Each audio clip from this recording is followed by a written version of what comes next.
اب نماز کے بارے میں چند جو بنیادی مسائل اس میں ہیں، سب سے پہلے المواقیت، مواقیت یعنی ٹائم ٹیبل سمجھیے، اوقات، کیسے ہمیں معلوم ہو کہ 5 نمازوں کے اوقات کیا ہیں، کیونکہ اس زمانے میں گھڑی تو نہیں تھی کہ آپ کو یہ کہہ دیا جائے کہ 6 بجے فجر ہے، 12 بجے ظہر ہے یا 4 بجے عصر ہے، یا اگر گھڑی ہو بھی تو یہ ممکن نہیں ہے، کیونکہ ہر جگہ کا اپنا ٹائم ٹیبل الگ الگ ہوگا۔ یہاں پر اگر آپ سمجھ لیجئے کہ اگر ظہر کی نماز پڑھ رہے ہوں تو بعض علاقے جہاں پر فجر کا وقت بھی نہیں شروع ہوتا، اور بعض علاقے ایسے ہیں جہاں پر مغرب بھی ہو گئی، تو آپ کی ظہر ہے، بعض علاقوں میں فجر ہے اور بعض علاقوں میں مغرب ہے، تو پھر کیسے اگر ٹائم مقرر بھی کیا جائے تو بھی عمل نہیں ہو سکتا۔ تو شریعت نے ان سب کے لیے جو رعایت رکھی ہے، ٹائم ٹیبل کا جو دار و مدار ہے وہ سورج کے ساتھ ہے، اور اسی کے مطابق آپ دیکھیں گے کہ ٹائم ٹیبل مقرر کر دیا گیا سب کے لیے آسان ہو۔ اس میں ایک پوائنٹ یہ ہونا چاہیے کہ آپ یہ میک شور کریں کہ جو ٹائم شریعت نے مقرر کیا اس کی علامتیں بتا دی گئیں۔ اب وہ علامتوں کے بارے میں کسی طرح سے بھی آپ کو کنفرم ہو گیا تو آپ نماز پڑھ سکتے ہیں، جیسے غروب آفتاب، سن سیٹ، یہ شرط ہے کس نماز کی؟ مغرب۔ اگر کسی بھی یقینی ذریعے سے ہمیں معلوم ہو گیا کہ اب سورج غروب ہو چکا ہے، کوئی بھی کنفرم خبر آ گئی، چاہے آبزرویٹری ڈپارٹمنٹ والے دے رہے ہوں یا کوئی محکمہ موسمیات والے دے رہے ہوں، کوئی بھی دے رہے ہوں، تو اس کی بنیاد پر آپ مغرب کی نماز پڑھ سکتے ہیں، کیونکہ شریعت کا مقصد یہ کہ سورج غروب ہونے کے بعد مغرب پڑھو۔ اب آپ خود جا کر باہر میدان میں ٹھہر کر دیکھتے رہیں کہ سورج کب غروب ہو رہا ہے، یہ نہیں ہے۔ جب بھی آپ کو معلوم ہو گیا کہ سورج غروب ہو چکا ہے، مسجد میں اذان ہوئی، آپ نماز مغرب ادا کر سکتے ہیں۔ اسی طرح سے یہ بھی خیال رکھنا چاہیے کہ نمازیں جو فرض ہیں پراپر ٹائم پر پڑھنا چاہیے۔ نماز پڑھ رہے ہیں کب؟ ظہر کی نماز پڑھ رہے ہیں عصر کا ٹائم شروع ہونے کے بعد، یا عصر کی ٹائم اتنا ڈیلے کر رہے ہیں جیسے مغرب کا وقت شروع ہو رہا ہے، تو یہ درست نہیں ہے۔ نماز پابندی کے ساتھ وقت پر پڑھنا یہ بہت زیادہ ضروری ہے۔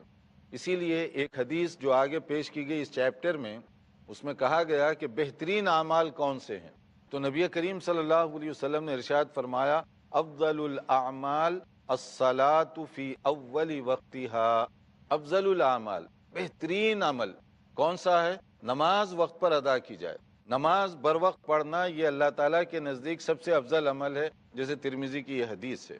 اس لیے ہر بھائی اور بہن کو نماز وقت پر پڑھنی چاہیے۔ جو لوگ نماز چھوڑ رہے ہیں وہ تو بہت ہی غلط ہے، اور جو نماز پڑھتے ہیں لیکن اپنی مرضی سے پڑھ رہے ہیں تو وہ بھی کیا ہے؟ وہ بھی غلط ہے۔ تو نماز کے سلسلے میں جو چند اوقات بتائے گئے ہیں، اس میں ایک جو بہت ہی مشہور حدیث اس کے اندر پیش کی گئی کہ نبی کریم صلی اللہ علیہ وسلم نے جو اوقات بتائے، سائنس کہ اس کی علامتیں کیا ہیں، نشانیاں کیا ہیں، کون سی نماز کا وقت کب شروع ہوگا۔ وقت الظہر اذا زالت الشمس وکان ظل الرجل کطولہ ما لم یحضر العصر ووقت العصر ما لم تصفر الشمس ووقت صلاة المغرب ما لم یغب الشفق ووقت صلاة العشاء الى نصف اللیل الاوسط ووقت صلاة الصبح من طلوع الفجر ما لم تطلع الشمس۔ یہ صحیح مسلم کی ایک حدیث ہے جس میں بتایا یہ جا رہا ہے کہ 5 وقت کے نماز کے اوقات کیا ہیں۔ اس میں بتایا گیا ظہر کی نماز زوال کے ساتھ، یعنی سورج جو ہے بالکل مڈل سے ذرا سا ہٹ جائے تو ظہر کی نماز کا وقت شروع ہو گیا، اور وہ کب تک باقی رہے گا؟ وہ باقی رہے گا جب تک ہر چیز کا سایہ ایکول نہ ہو جائے۔ ایکول سے زیادہ ہوگا تو ظہر کی نماز کا وقت ختم ہو جائے گا۔ اس کو پہچاننے کا ایک طریقہ آسان ہے، مثال کے طور پر سورج نکلا ہوا ہے، آپ اپنا ہاتھ ایسے رکھیں، اس کا جو شیڈو پڑ رہا ہے 1 سے زیادہ ہو جائے ایکول، تو سمجھیے کہ ایکول ہونے تک ظہر کا وقت باقی ہے، اور وہ ایکول سے زیادہ ہو گیا تو ظہر کا وقت ختم ہو گیا، اور کون سا؟ عصر کا وقت شروع ہو گیا۔ اور عصر کا وقت کب تک رہے گا؟ جب تک کہ سورج میں زردی نہ آ جائے، یعنی مطلب ہے کہ غروب سے پہلے آپ دیکھتے ہیں کہ سورج کی روشنی ختم ہو جاتی ہے، اور پھر وہ اس کے اندر وہ اورنجی پن پیدا ہو جاتا ہے، یعنی جس کو ہم زرد کہتے ہیں، اس وقت تک عصر کا وقت رہے گا۔ پھر کون سا وقت شروع ہوا؟ مغرب کا وقت۔ سورج غروب ہوتے ہی مغرب کا وقت شروع ہوا، اور کب تک رہا؟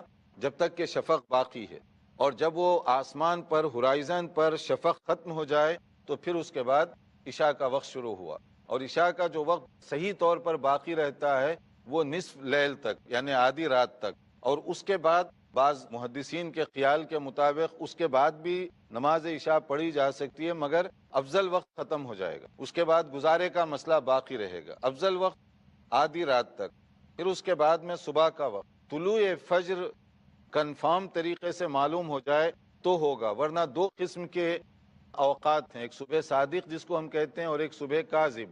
صبح کاذب کا مطلب ہے کہ پراپر صبح نہیں ہوتی، لیکن تھوڑی دیر کے لیے اجالا سا محسوس ہوتا ہے۔ یہ تہجد کے وقت آپ یہ دیکھ سکتے ہیں، یعنی تہجد اور سحری کا جو وقت ہوتا ہے اس میں عام طور پہ ایسے کہ جیسے لگتا ہے کہ صبح ہو رہی ہے، لیکن پھر تھوڑی دیر بعد تاریکی آ جائے گی، تو وہ صبح کاذب ہے، صحیح صبح نہیں ہوئی ابھی، تو فجر کا ٹائم اس وقت شروع نہیں ہوا۔ جب صبح صادق ہوگی یعنی کنفرم ہو گیا کہ اب برائٹنس آ گئی، اجالا آ گیا، روشنی آ گئی، تو صبح کا وقت ہو گیا۔ اب اس کے بعد میں ہمیں صبح کی نماز ادا کرنی چاہیے۔ اب اس میں جو ہے تمام نمازوں کے اوقات کی علامتیں بتا دی گئیں۔ اب اس میں ہمیں جو میک شور کرنا ہے وہ صرف یہ کہ جب بھی ہم نماز پڑھنے کے لیے ٹھہریں تو وہ ٹائم ہو گیا۔ اور الحمدللہ اب آج کل جو ہے اتنی سہولت ہو گئی ہے کہ محکمہ موسمیات کے ذریعے سے، آبزرویٹری ڈپارٹمنٹ کے ذریعے سے بڑی آسانی سے آپ نمازوں کے چارٹ لے سکتے ہیں اور ان کے ذریعے سے تعین کیا جا سکتا ہے کہ کس نماز کا وقت کب ہو رہا ہے۔ اور بہت ساری مساجد میں اپنے اپنے ٹائم ٹیبل بھی ہیں، محکمہ اوقاف والے بھی اس کو چھاپتے ہیں، مساجد والے بھی چھاپتے ہیں۔ اس سے کوئی بھی چیز لے کر ہم اس کے مطابق عمل کر سکتے ہیں۔ مقصد یہ ہے کہ نماز کا وقت اس کی وقت کے مطابق ہو، نماز کی ادائیگی۔